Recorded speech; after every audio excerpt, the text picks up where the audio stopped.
Hey everybody, welcome back to a little bit more of Let's Learn Dungeons & Dragons with Togoff. In this chapter, we're going to be talking about skills and feats. This is what you can really use to make your character different, give them different usability, stuff like that, especially with certain classes like rogues that get a ton of different skills or bards. Going into this, what exactly are skills? Skills are the things in the game that you're going to try to be doing usually against the environment. Not in every case, usually against the environments or NPCs. This includes opening locks, disabling devices, swimming, climbing, where you could also be going against NPCs with things like bluffing, things like diplomacy, or even other things such as your knowledge of nature, your knowledge of religion, your knowledge of the arcane. These skills, every single skill will be running up against what's called a DC, or a difficulty check. If your skill beats the difficulty check, then you succeed. And I'll go into a little bit more of that later. The other thing in this is feats. Feats are things that are used to enhance your character that are pretty much permanent. You don't have to really roll on them. And again, there's different cases. This is designed to be for the simple explanation and the basics. There are differences, but your four main types of feats discussed in the player handbook are enhancing, which are basically things that'll enhance your abilities in terms of maybe +1 to your arm class, +4 to your initiative, +1 to hit with certain weapons. Activated feats, which are things that you have to consciously do.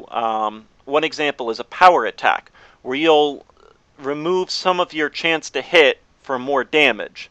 That's an example of an activated. Meta magic is where you'll enhance your magical spells using different feats, usually by using spell levels that are higher. And I'll go into spells and such later. And item creation, which is just as it sounds like, creating different items. So, let's start simple. Gaining feats. Feats are gained every third level. You'll start off with one at first level. You can pick any feat you want. And there are differences. Fighters get bonus feat, I believe, and humans. Just for being a human, you'll get a bonus feat. Otherwise, every third level you get one. What you have to be careful of is that look down your character when you want to make them. Some of them are given free feats. Certain examples, a monk's stunning fist or something along those lines. So you want to be careful in that so that you don't pick a feat that your class is already going to get. That's where it comes to planning your character. You want to look ahead and really look to what you want to do. And a lot of these feats have minimum requirements to them. One example would be a fighter who wants to trip people or disarm people. To do so, you'll need the feat Combat Expertise and then improve trip or improve disarm. You can trip or disarm without the feat, but in most cases it's stupid to do that. So you want to look ahead. Power attack is another one of those basics that is used in a lot of other ones. Here's where it gets tricky, folks. We're going to talk about gaining skills. At level 1, you'll gain your int modifier plus your class modifier times 4. Your class modifier will come from a chart. You'll find a certain chart that'll basically tell you, I think, like a barbarian gets 2, a rogue gets 6. It's in the player handbook as to what your class modifier is for skills. Level 2 and beyond, it's going to be your int modifier plus your class modifier. Spending of the points. There is a limit on how many points you can put into something. You can't just blow on first level all of your points into something. It wouldn't make sense for a first level rogue to have incredible lockpicking skills. So this is determined by your class level plus 3, and that's just for those skill points that we talked about. The other thing that'll go into it is the stat modifiers. This is not really something that you spend, but remember if you looked in the second chapter about different stats and the modifiers behind them. 18 dexterity is +4 of a modifier. That goes into it. but that's not part of your skill points. You're not actually spending that. That's just a bonus. Um, there's also something called the core skills versus the cross class. Basically, for any cross class skill, you have to spend 2 points for every one.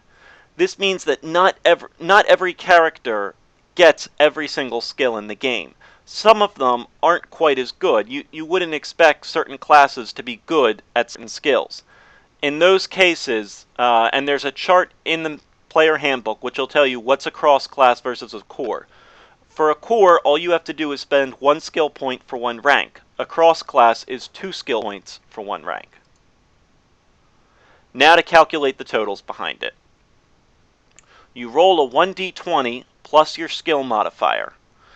And your skill modifier is the ranks that you put into it, plus the stat modifier, plus any miscellaneous modifiers you might have. Miscellaneous I put in there, that's things that could be feats, it could be racial things, things that aren't either your ranks or your stats.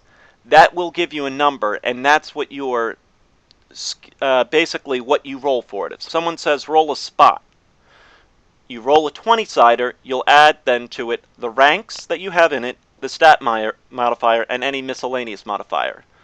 The success is then determined by the difficulty check, and the DM will set this number. The book gives some pretty good examples of what different numbers are and what different difficulty checks are reasonably. Yeah. This is a rule that we like to add in. Our group does the natural 20 and the natural 1, auto success or auto failure.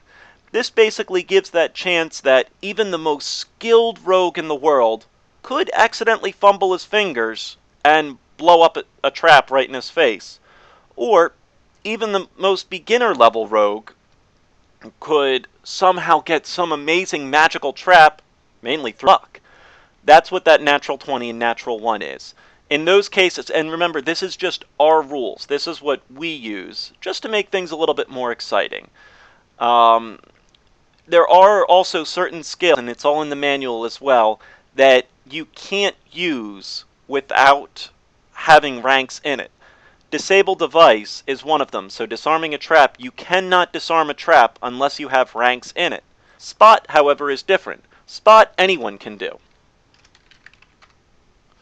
So that's basically a rundown of skills and feats. I know that seems a little bit rushed, but that should give you a general idea as to what everything is. I hope you enjoyed the presentation so far, and move on to the next one. Thanks for watching, folks.